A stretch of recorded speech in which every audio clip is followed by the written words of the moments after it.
Hello friends, good morning. JMB international school Ankleshwar में आप सभी स्टूडेंट्स का स्वागत है। आज हम पार्ट 3 इंटीजर्स में हम सीखने वाले हैं। पार्ट 3, उस पार्ट 3 में आज हम पढ़ेंगे सबसे पहले टॉपिक। आज हम इंटीजर्स में ले रहे हैं चैप्टर नंबर 1 में लॉ ऑफ इंटीजर्स।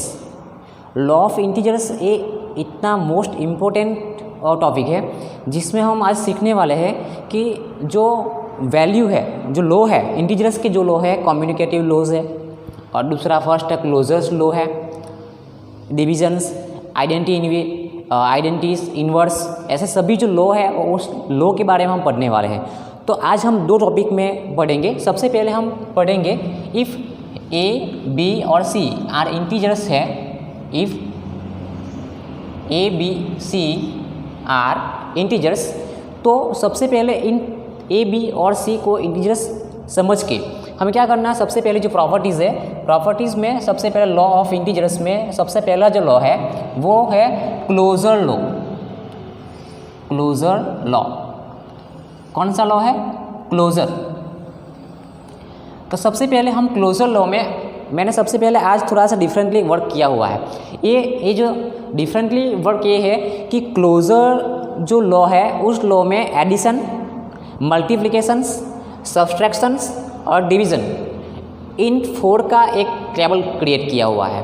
और टेबल के हिसाब से हम आज देखेंगे कि कौन से लॉ में कौन इंटीजर्स है या फिर नॉट इंटीजर्स, यानी कि नहीं है, वो हम आज पढ़ने वाले हैं। सबसे फर्स्ट टॉपिक जो है वो है क्लोजर लॉ। तो सबसे पहले हम एडिशंस में देखेंगे। एडिशन में A plus B is an integers. अगर A प्लस बी है तो वो क्या है? एन इंटीजर्स है। तो ये हम एक एग्जांपल के साथ देखते हैं एडिशंस के। एडिशंस एग्जाम्पल, तो एग्जाम्पल पे लिखते हैं। यस, समझो कि A प्लस बी, तो यहाँ पे मैं A की वैल्यू रख रहा हूँ 5 प्लस B की वैल्यू रख रहा हूँ 3। तो जो हमें आंसर फाइंड कर रहे हैं 5 प्लस 3 इज इक्वल टू 8। तो 8 जो है वो क्या है? इंटीजर्स है। यस, क्यों है? क्योंकि इंटीजर्स में कौन से नंबर आते थे? इंटीजर्स में ऑल काउंटिंग नंबर्स। तो 8 जो है वो क्या है? काउंटिंग नंबर्स है। दूसरा है पॉजिटिव भी है। तो ये कहाँ पे आ रहा है? इंटीजर्स में आ रहा है। यानी कि क्लोजर लॉ में जो एडिशंस है वो इंटीजर्स में आते हैं। ठीक है। सेकंड नंबर है मल्टीप्लिकेशंस। सेकंड नंबर है मल्टीप्लिकेशंस। हम यहाँ पे एक दूसरा मल्टीप्लिकेशंस का एक मल्टीप्लिकेशन, अब उसका एक एग्जाम्पल देख लेते हैं। एग्जाम्पल के थ्रू हम सब सॉल्व करते जाएंगे। A इंटू बी, मैं यही वाला ले रहा हूँ, A into B. A into B is equal to, A की वैल्यू मैं यहाँ पे रख रहा हूँ 5 इंटू B की वैल्यू रख रहा हूँ यहाँ पे 3 इज इक्वल टू 5 3 ज़ा 15। ओके, तो 15 भी क्या हुआ? एक इंटीजर्स हुआ। ओके, समझो कि कोई आपको ये बोल दे A plus B, sorry A into B is equal to, यहाँ पे मैं A की वैल्यू ले रहा हूँ 8, लेकिन क्या ले रहा हूँ? -8 ले रहा हूँ इंटू 5। 8 5 ज़ा 40। हाँ, लेकिन क्या आएगा? यहाँ पे माइनस है, हम ये पढ़ने वाले हैं। उसके बाद मल्टीप्लिकेशंस के जो लॉस है वो भी हम रूल्स पढ़ेंगे तो उसमें आ जाएगा। लेकिन मैंने आपको एक उदाहरण के तौर पे ये ले लिया हुआ है। तो -14 जो आएगा वो भी क्या है? इंटीजर्स में क्या आते थे? पॉजिटिव नंबर्स 0 और नेगेटिव नंबर्स भी आते थे। यहाँ पे नेगेटिव नंबर 14 जो है, तो ये भी क्या है? मल्टीप्लिकेशंस में क्या है? तो A plus A into B is equal to क्या हो जाएगा? An integers. यानी कि मल्टीप्लिकेशंस में भी क्लोजर्स जो लॉ है, क्लोजर लॉ है, वो क्या है? मल्टीप्लिकेशन में भी इंटीजर्स है। ओके, उसके बाद है third subtractions. A minus B is an integers. A minus B यहाँ पे हम ले रहे हैं, निकाल लेता हूँ मैं, एडिशंस के निकाल लेता हूँ दोनों। चलो मल्टीप्लिकेशंस के बारे में जानते हैं हम। सॉरी, सब्सट्रैक्शंस के बारे में। सब्सट्रैक्शंस, उसका एक एग्जांपल हम देखते हैं। एग्जाम्पल में हम ले रहे हैं यहाँ पे a माइनस बी, तो क्या वो इंटीजर्स है या नहीं, हमें वो चेक करना है। तो मैं यहाँ पे ले रहा हूँ a की वैल्यू 8 माइनस 5, तो 8 में से 5, दोनों साइन जो है वो प्लस है, तो 8 में से 5 निकालेंगे तो कितना आएगा 3, तो ये क्या हुआ इंटीजर्स हुआ। क्लियर। अगर यहाँ पे एक और एग्जांपल मैं ले रहा हूँ, दूसरा एग्जांपल हम ले रहे हैं -8 माइनस 5, यहाँ पे क्या है माइनस है और यहाँ पे भी क्या है माइनस है, तो क्या हो जाएगा इज इक्वल टू -8 प्लस -5। ये जो 5 है उसका इन्वर्स लेना है, क्या आ जाएगा -5। कैसी साइन हुई, कैसी साइन हुई, equal same sign, is equal to 8 plus 5 कितना हो जाएगा 13, लेकिन कैसा -13 आ जाएगा। तो ये क्या हुआ -13 भी इंटीजर्स में है, नेगेटिव नंबर्स आ रहे, तो नेगेटिव नंबर्स भी क्या है मल्टीप्लिकेशंस में, सब्सट्रैक्शन में जो हो रहा है इन अ इंटीजर्स, यानी कि क्लोजर लॉ में एडिशन, मल्टीप्लिकेशन और सब्सट्रैक्शंस में क्या हो जाएगा, ये सब इंटीजर्स है। ठीक है। अब लास्ट वन इज डिवीज़न। अब इसके बारे में हम देखते हैं डिवीज़न के बारे में। चलो डिवीज़न का वैल्यू हम निकालते हैं।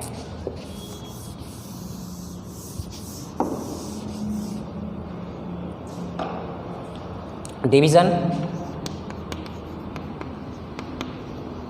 इज इक्वल टू, एग्जाम्पल में हम ले रहे हैं यहाँ पे 5 डिवाइडेड बाय 8।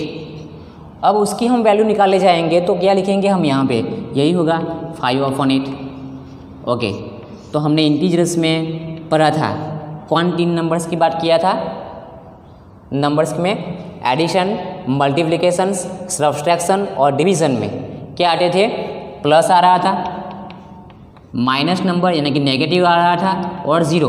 कहीं पे भी हमने फ्रैक्शंस नहीं देखे थे, यानी कि इंटीजर्स में कौन कौन से नंबर नहीं आएंगे, फ्रैक्शंस नहीं आएंगे, रैशनल नंबर नहीं आएगा, रैशनल नंबर नहीं आएगा और दूसरा डेसिमल भी नहीं आएगा। ठीक है, 0.5 ये भी नहीं आ रहा था, √2 भी नहीं आ रहा था, फ्रैक्शंस 5/8 ऐसा भी कुछ भी नहीं आ रहा था, 3 नंबर ही आ रहे थे। तो यहाँ पे क्या होगा, ये तो फ्रैक्शंस हो गया 5/8, तो ये जो है डिवीज़न जो है वो a divided by b need not be an integers, not be in a integers.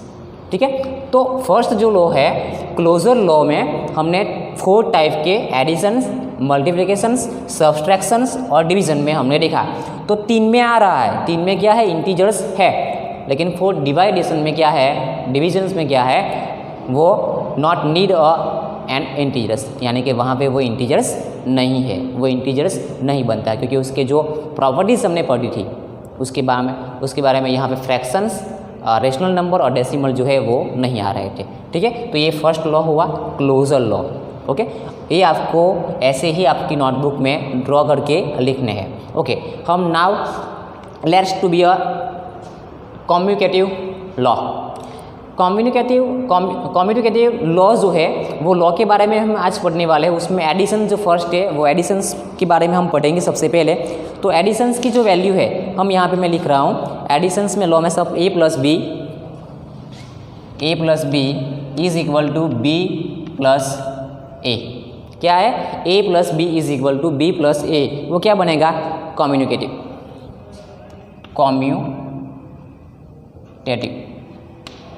ये है लॉ में, कैसे है हम उसको एग्जाम्पल के थ्रू समझते हैं। सबसे पहले ये फर्स्ट में यहाँ पे लिख रहा हूँ, अब एडिशंस के बारे में समझते हैं। तो एडिशन में सबसे a प्लस b, समझो a plus b is equal to b plus a।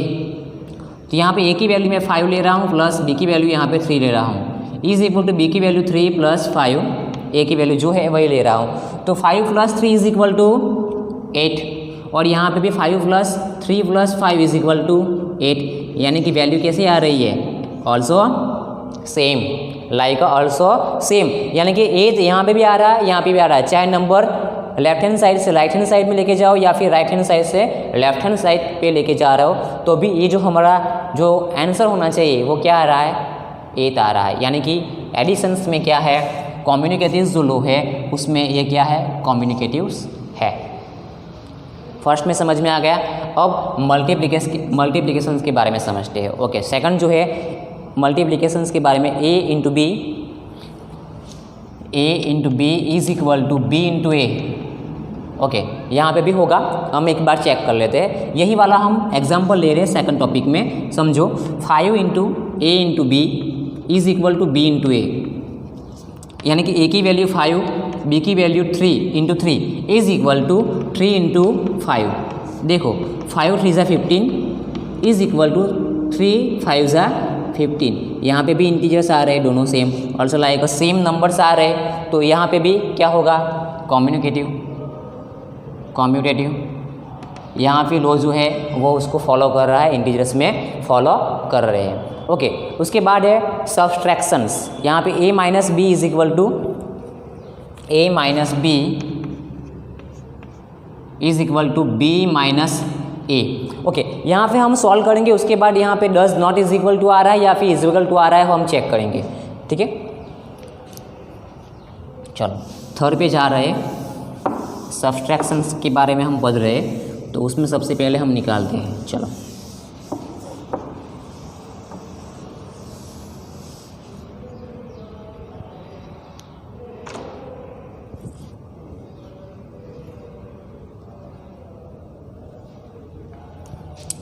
Five minus two is equal to -2 -5।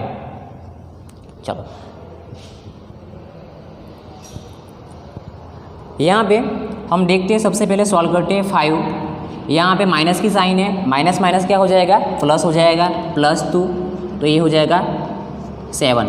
क्या आया, प्लस इज इक्वल टू -2। यहाँ पे क्या है, माइनस है, तो इसका इन्वर्स क्या हो जाएगा, माइनस है, तो यहाँ पे प्लस है तो क्या हो जाएगा माइनस, तो प्लस -5। अब साइन कैसे हो गई, सेम साइन, 5 + 2 सेम साइन क्या हो जाएगा, प्लस हो जाएगा, कॉमन साइन रखनी है, तो 5 + 2 is equal to 7। Common sign क्या होगी, -7।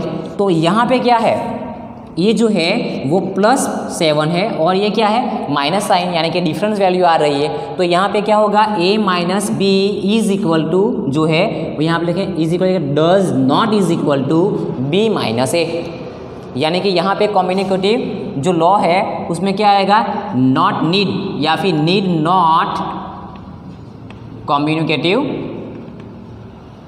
लॉ। क्लियर। अब है डिविजन्स के बारे में हम जानते हैं, तो डिविजन्स में आएगा a divided by b is equal to b divided by a। ठीक है, चलो उसके बारे में हम समझते हैं, डिवाइडेशंस के बारे में। 5 divided by -3 is equal to -3 divided by 5। Okay, 5 minus divided by 3। Okay, चलो अब यहाँ पे 5 माइनस 3, तो यहाँ पे डिवाइडेड करेंगे तो क्या होगा, is equal to 5 minus 3 is equal to -3/5। तो यहाँ पे 5/3 आ रहा है, -3 आ रहा है, और यहाँ पे -3/5 आ रहा है। या फिर यहाँ पे नहीं रखते तो हम कॉमन निशानी यहाँ पे रख सकते हैं, तो भी -5/3 यहाँ पे 3/-3/5 आ रहा है। तो दोनों आंसर जो है वो क्या सेम है, नहीं। तो यहाँ पे डिवाइडेशन में क्या होगा, does not is equal to B, तो लिखेंगे यहाँ पे a divided by b is equal to की जगह क्या लिखेंगे, नॉट डिवाइडेड बाई, या does not is equal to b divided by a। यहाँ पे जो प्रॉपर्टी है नीड नॉट कम्युनिकेटिव लॉज में आ रही है, यहाँ पे भी नॉट नीड, या आप लिखेंगे need not divided communicative law. ठीक है, तो ये हमें यहाँ पे क्लोजर लॉ में 4 एडिशन, मल्टीप्लिकेशन, सब्सट्रैक्शन और डिवीजन के बारे में पढ़ा। और उसी तरह से यहाँ पे दोनों में नहीं है। सबसेक्शन और डिवीज़न में कम्युनिकेटिव लॉ में नहीं आ रहे हैं, सिर्फ कौन से आ रहे हैं, एडिशन और मल्टीप्लिकेशंस में होंगे, इंटीजर्स आपको मिलेंगे, यहाँ पे आपको नहीं मिलेंगे। ठीक है, तो आज के हम पार्ट 3 में हम आज 2 लॉ पढ़े, कौन से, क्लोजर लॉ और कम्युनिकेटिव लॉस के बारे में हमने समझा। अगर आपको कुछ समझ में नहीं आ रहा तो आप कमेंट में हमें ज़रूर बताइएगा। तब तक जय हिंद, जय भारत।